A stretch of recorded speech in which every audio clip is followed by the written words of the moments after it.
Hi guys வணக்கம். So எல்லாருமே வந்து பார்த்தீங்கன்னா டிஎன்பிசி எக்ஸாம் எழுதுனதுக்கப்புறம் ஒரே ஒரு மார்க்கில் வந்து வாழ்க்கையை விட்டவங்களும் இருப்பாங்க, ஒரே மார்க்கில் வந்து ஜெயித்தவங்களும் இருப்பாங்க. கரெக்டாக? ஸோ அந்த ஒரே ஒரு மார்க் சேம் மார்க்கில் கூட ஒரு சில பேருக்கு வேலை கிடச்சிருக்கும், சேம் மார்க்கில் இன்னொருத்தவங்களுக்கு வேலை கிடச்சிருக்காது. இதெல்லாம் எதை வச்சு டிசைட் பண்ணுறாங்க அப்படின்னா, ஸோ ஆக்சுவலாக வந்து பார்த்தீங்கன்னா டிஎன்பிசி எக்ஸாம் குரூப் 4 குரூப் 2 இந்த மாதிரி ப்ரிலிம்ஸ் எக்ஸாம் நல்லா நோட் பண்ணிங்க. மெயின்ஸ் கிடையாது. கரெக்டாக? ப்ரிலிம்ஸ் எக்ஸாம் மெயின்ஸ்லையும் இதே மாதிரி சேம் ப்ரொசீஜர் தான், பட் அந்த ரேஷியோ அப்படிங்கிறது வேரி ஆகும். கரெக்டாக? இப்போ ப்ரிலிம்ஸ்லாம் வந்து பார்த்தீங்கன்னா ஒரே மார்க்கில் மினிமம் 1000 பேர் 1500 பேர் அதே மார்க்கில் வந்து இருப்பாங்க. கரெக்டாக?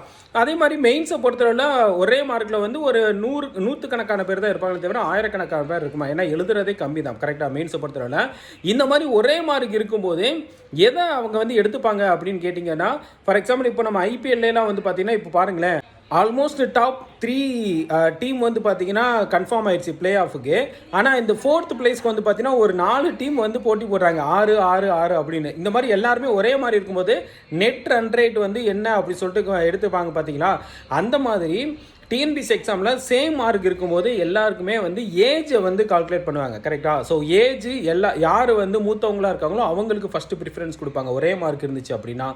அதையும் ஒரே மாதிரி இருக்குது அப்படின்னா உங்கள் ஆல்பபெட்டிக்கல் ஆர்டரில் உங்களோட நேமை வந்து ஃபஸ்ட்டு ப்ரிஃபரன்ஸ் இருப்பாங்க. கரெக்டாக? ஃபார் எக்ஸாம்பிள் ஏல ஒரு நேம் இருக்குது அப்படின்னா பியில் அடுத்த நேம் என்ன, சியில் அடுத்த நேம் என்ன, இந்த மாதிரி.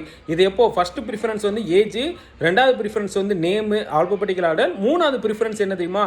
நீங்கள் இதெல்லாமே ஒன்றா இருந்தாலும் நீங்கள் எந்த டேட்டில் வந்து அப்ளை பண்ணியிருக்கீங்க, ஃபஸ்ட்டு அப்ளை பண்ணியிருக்கீங்களா லாஸ்ட் அப்ளை பண்ணியிருக்கீங்களா, அதுவும் வந்து டிசைட் ஆகும். கரெக்டாக?